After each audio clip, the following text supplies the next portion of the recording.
नमस्कार, आप देख रहे हैं एसबीटी न्यूज पर 16 फरवरी रविवार सुबह 6:15 बजे राजस्थान की बड़ी खबरें। राजस्थान हाई कोर्ट ने नीट पीजी के तीसरे राउंड की काउंसलिंग का परिणाम अस्थायी तौर पर घोषित करने के निर्देश देते हुए याचिका का अंतिम निपटारा होने तक तीसरे राउंड के बाद होने वाली स्ट्रे राउंड की काउंसलिंग पर अंतरिम रोक लगा दी है। जस्टिस समीर जैन ने ये अंतरिम आदेश डॉक्टर विजय लक्ष्मी टोगरा की याचिका पर दिए। कोर्ट ने अगली सुनवाई मंगलवार 18 फरवरी को तय करते हुए नीट पीजी चेयरमैन को वीसी के जरिए हाजिर होने तथा ऑफिसर इंचार्ज को संबंधित रिकॉर्ड के साथ व्यक्तिगत रूप से हाजिर होने को कहा है। एडवोकेट तनवीर अहमद ने बताया कि याचिकाकर्ता को दूसरे राउंड में सीट अलॉट हो गई थी। इसके बाद याचिकाकर्ता ने सीट अपग्रेड करने के लिए तीसरे राउंड के लिए निर्धारित फीस जमा करवा कर रजिस्ट्रेशन करवाया। नियम के अनुसार दूसरे राउंड में सीट अलॉट होने के बाद यदि कोई तीसरे राउंड में जाता है तो उसकी दूसरे राउंड वाली सीट रिक्त हो जाती है।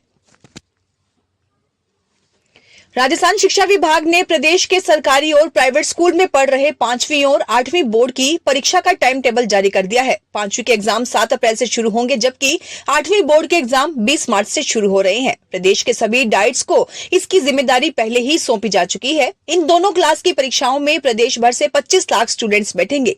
शिक्षा विभागीय परीक्षा कार्यालय के पंजीयक नरेंद्र सोनी ने बताया कि प्राथमिक शिक्षा अधिगम स्तर मूल्यांकन यानी 5वीं बोर्ड परीक्षा 7 अप्रैल से शुरू होगी। टाइम टेबल के अनुसार पहले दिन 7 अप्रैल को अंग्रेजी की परीक्षा होगी।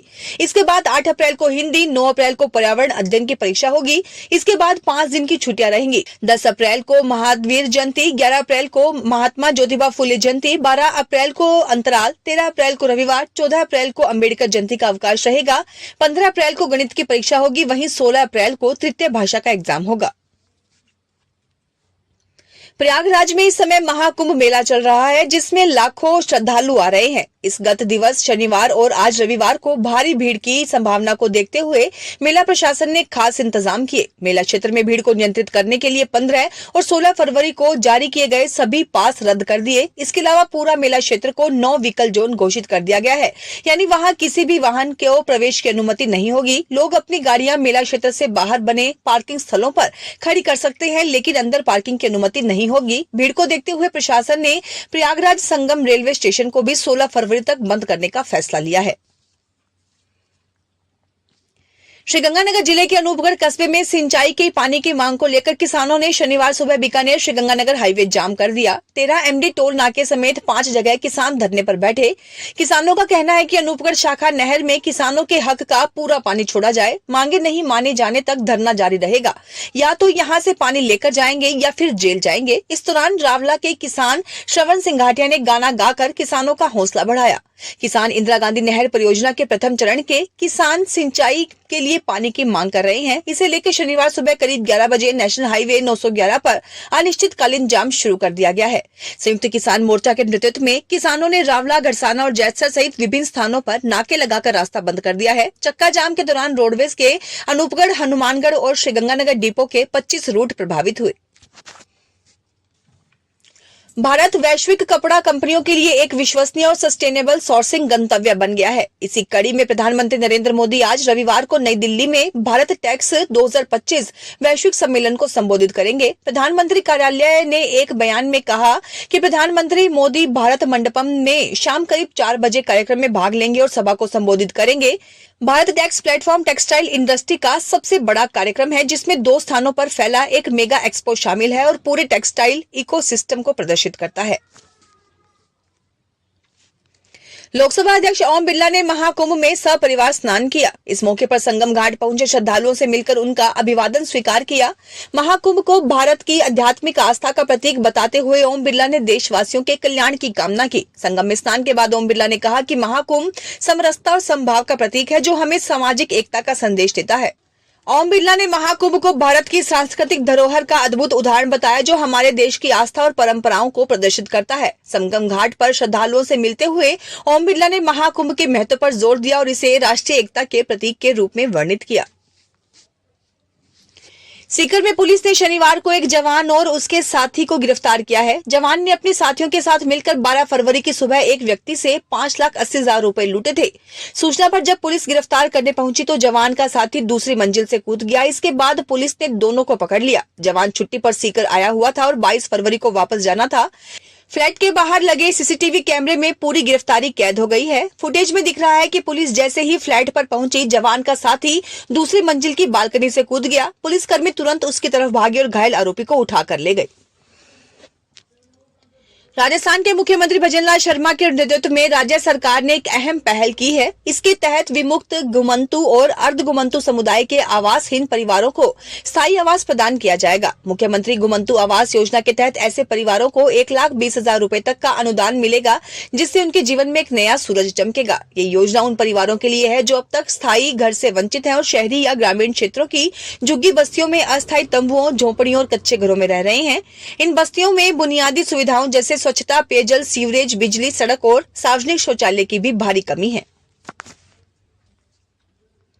अजमेर जिला परिषद में शनिवार को जिला समन्वय एवं निगरानी समिति दिशा की बैठक आयोजित हुई। केंद्रीय कृषि राज्य मंत्री भागीरथ चौधरी की अध्यक्षता में आयोजित हुई बैठक में विधायक वीरेंद्र सिंह कानावत सहित जिले के जनप्रतिनिधि शामिल हुए। बैठक में जिला कलेक्टर लोकबंधु सहित अन्य अधिकारी भी मौजूद रहे। इस दौरान विभिन्न विषयों पर चर्चा करते हुए अधिकारियों को फटकार भी लगाई गई। बैठक में जलदाय विभाग को लेकर अधिकारियों में सबसे ज्यादा नाराजगी देखने को मिली। अलग अलग गाँव में पानी को लेकर टेंडर जारी किए गए, लेकिन पानी की सप्लाई अब तक नहीं की जा रही। जयपुर के रामनिवास बाग की भूमिगत पार्किंग का संचालन जल्द शुरू होगा। हेरिटेज निगम ने पार्किंग संचालन का काम एक निजी फर्म को सौंप दिया है। कार्यादेश मिलते ही पार्किंग के शटर उठ जाएंगे। निगम अधिकारियों की माने तो 25 फरवरी तक भूमिगत पार्किंग का संचालन शुरू हो जाएगा। इस पार्किंग के चालू होने से न सिर्फ परकोटे के बाजारों में वाहनों की आवाजाही कम होगी, बल्कि दिन भर सड़क किनारे खड़ी रहने वाली गाड़ियां भी यहां आ सकेंगी। परकोटे के बाजारों में कम वाहन जाएं, इसके लिए हेरिटेज निगम ने जौहरी बाजार की पार्किंग की शर्तों में बदलाव किए हैं। साथ ही पार्किंग शुल्क को भी बढ़ाया है। वहीं रामनिवास बाग में अधिक से अधिक गाड़ियां आए, इसके लिए यहां वाहन खड़ा करना सस्ता किया है और परकोटे के बाजारों में जाने के लिए निःशुल्क शटल सेवा भी है।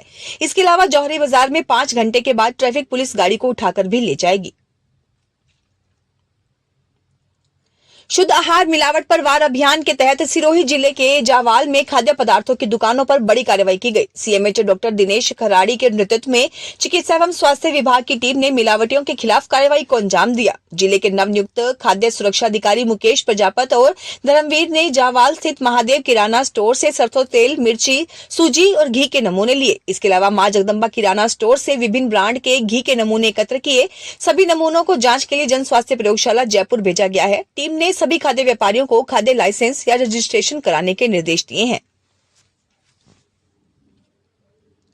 राजस्थान में सूचना सहायक भर्ती परीक्षा के फाइनल रिजल्ट को लेकर सूचना एवं प्रौद्योगिकी विभाग एक्शन मोड में आ गया है। कैबिनेट मंत्री राज्यवर्धन सिंह राठौड़ के आदेश के बाद विभाग की सचिव अर्चना सिंह ने कर्मचारी चयन बोर्ड के अध्यक्ष आलोक राज के साथ बैठकर हाई कोर्ट में लंबित चल रहे प्रकरण की मजबूत पैरवी की बात कही है। विभाग की सचिव अर्चना सिंह ने बताया कि सूचना सहायक भर्ती 2023 के फाइनल रिजल्ट पर हाई कोर्ट ने रोक लगा रखी है, लेकिन कैबिनेट मंत्री राज्यवर्धन सिंह राठौड़ के आदेश के बाद सूचना एवं प्रौद्योगिकी विभाग द्वारा भर्ती के शॉर्टलिस्ट अभ्यर्थियों के डॉक्यूमेंट और सर्टिफिकेट का वेरिफिकेशन की प्रक्रिया जारी है।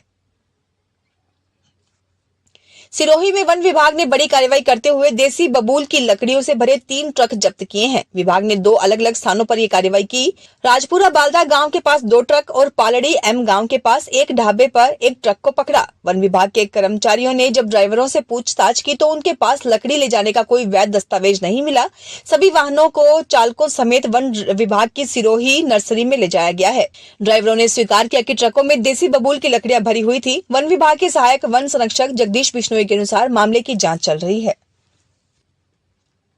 देश में वर्क लाइफ बैलेंस को लेकर छिड़ी बहस के बीच राजस्थान हाई कोर्ट के जज उमाशंकर व्यास का बयान सामने आया है। उन्होंने कहा, मैंने लंबे समय तक न्यायिक अधिकारी के रूप में काम किया है, ऐसे में मुझे अधिवक्ताओं की समस्याएं अच्छे से पता है। उन्होंने कहा, मैं महसूस कर सकता हूं कि न्यायिक अधिकारी भी अतिरिक्त समय देकर टारगेटेड केसों को निपटा रहे हैं। इसमें व्यक्तिगत रूप से मेरा मानना है कि लंबे समय तक ये ठीक नहीं है।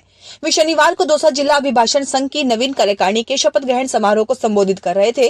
उन्होंने कहा कि मामलों के निस्तारण में भले ही 5 से 10% की कमी हो जाए, लेकिन आपस में एक सामंजस्य बना रहे और न्यायिक अधिकारी का व्यक्तिगत जीवन भी बहुत विपरीत रूप से प्रभावित नहीं हो। अधिवक्ताओं पर भी अनावश्यक रूप से दबाव नहीं रहे। काम तो काम के हिसाब से ही होगा।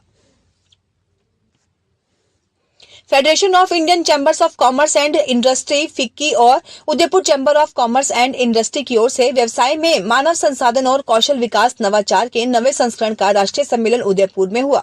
यूसीसीआई सभागार में हुए सम्मेलन में भविष्य उन्मुख संगठन, नवाचार और लचीलेपन की संस्कृति का निर्माण, व्यवसायों के लिए गतिशील और अनुकूली कार्य वातावरण को अपनाने की तत्काल आवश्यकता को दर्शाया गया।